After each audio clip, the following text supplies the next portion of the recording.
이번 시간은 외신 핫 이슈 시간입니다. 김영준 국방대 교수와 자세한 이야기 나눠보겠습니다. 교수님 안녕하십니까? 네, 안녕하세요. 네.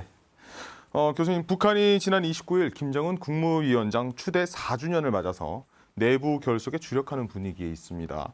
이를테면 특히 이번에는 또 코로나 방역 성과까지 강조했다고 하는데 자세한 내용 부탁드립니다.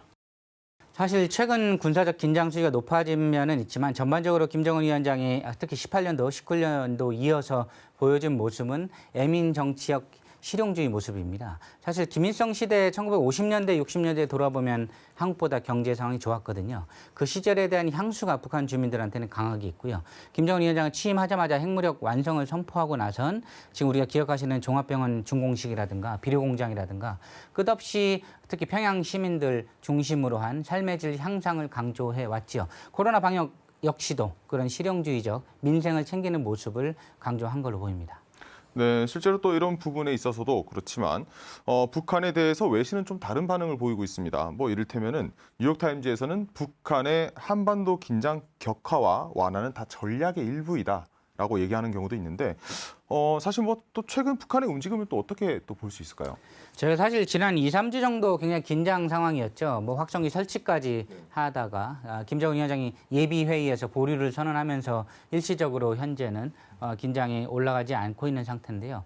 외신에서는 사실 한반도 긴장이 올라갈 때만 집중을 해야 되겠죠. 북한이 실용주의적인 모습을 보이고 실물 경제를 강조하고 있다 이런 것들은 뉴스거리화 될 부분들이 아니죠. 뉴욕타임즈의 입장은 사실 특별한 일은 아니라고 보고요.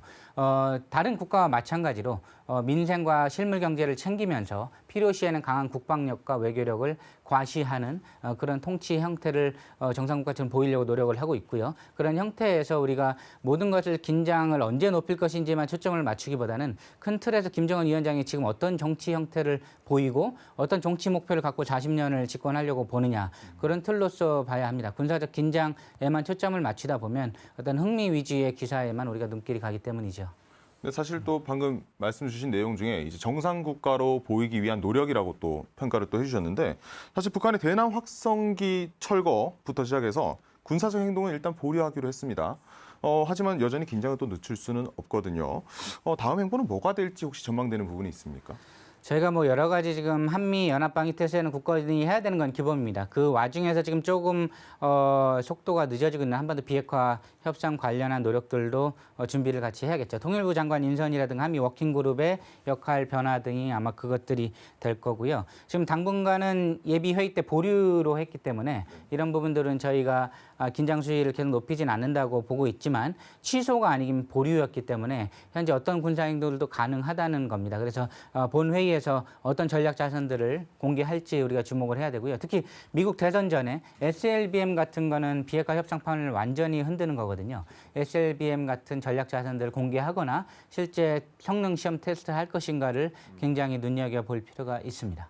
시기의 문제일 수도 있고 사실 보류라고 하는 표현 자체가 중단이나 취소의 의미는 아니지 않습니까? 긴장을 늦출 수는 없다.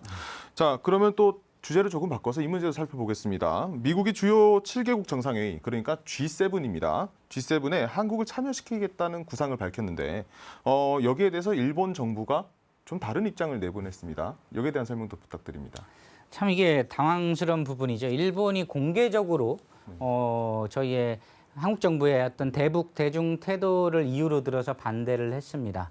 뒤에서 반대하는 거는 저희가 다 예상할 수 있는 부분인데 공개적으로 한국의 G7 확대 회의 참가를 거부한 것은 굉장히 안타깝고 당황스러운 소식이죠. 일본의 이런 태도들은 한일 관계에 아무런 도움이 되지 않기 때문에 이런 부분들은 저희가 굉장히 고려를 해서 정책을 추진해야 될 걸로 보이고요. 사실 G7 확대회의 목적은 모두가 알고 계시듯이 기존에 있던 국가들의 인도라든가 호주라든가 한국이라든가 이런 나라를 추가하는 거였거든요. 중국을 제외한 거기 때문에 러시아도 동참 의사를 거부한 적이 있는데요. 소위 반중연대 클럽을 강화하겠다는 트럼프 대통령의 의지가 있는 것으로 보이긴 합니다. 하지만 한국에서는 이런 목적뿐만이 아니라 한국의 위상 강화라든가 다른 여러 가지 목적을 동시에 이룰 수 있다는 면에서 G7 가입을 바로 수락을 했고요. 중국에서도 별다른 반대 반응은 나오고 있지 않죠. 일본의 이런 방응들 저희가 반갑진 않지만 긴 호흡을 갖고 한일 관계 발전을 위한 어떤 그런 노력들은 게을리하지 말아야겠습니다.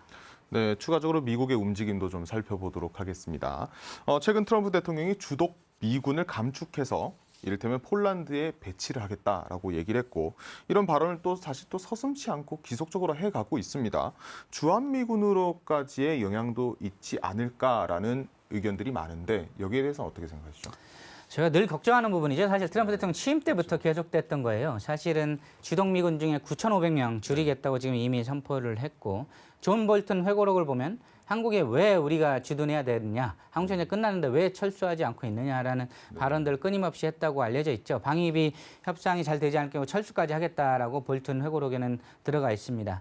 사실 이런 부분들을 일각에서는 한미동맹의 파탄이라든가 이번 정부의 실정으로 모으는 분위기가 있는데요. 이런 거는 현명하지 못합니다. 사실 주한미군 철수나 감축 얘기는 모조리 미국의 국내 정치적 요소 때문에 나왔던 적이 있거든요. 돌아가 보면은 카터 정부 때라든가 닉슨 행정부 때 한국과 한미 관계에 상관없이 그 미국 내부에서 여러 가지 주한미군의 역할이라든가 전체적인 미군 철수 분위기 속에서 진행됐던 것이기 때문에 우리가 이런 부분들은 미국의 국내 정세를 굉장히 주목할 필요가 있습니다. 그리고 방위 협상을 할 때도 사실 트럼프 대통령이 정치인으로서 원하는 목표가 있기 때문에 일종의 아트죠. 협상 술로서 트럼프의 정치적 체면을 차리게 해주면서 우리의 실익을 거둘 수 있는 다양한 옵션들을 동시에 협상을 해나가야 할 것입니다.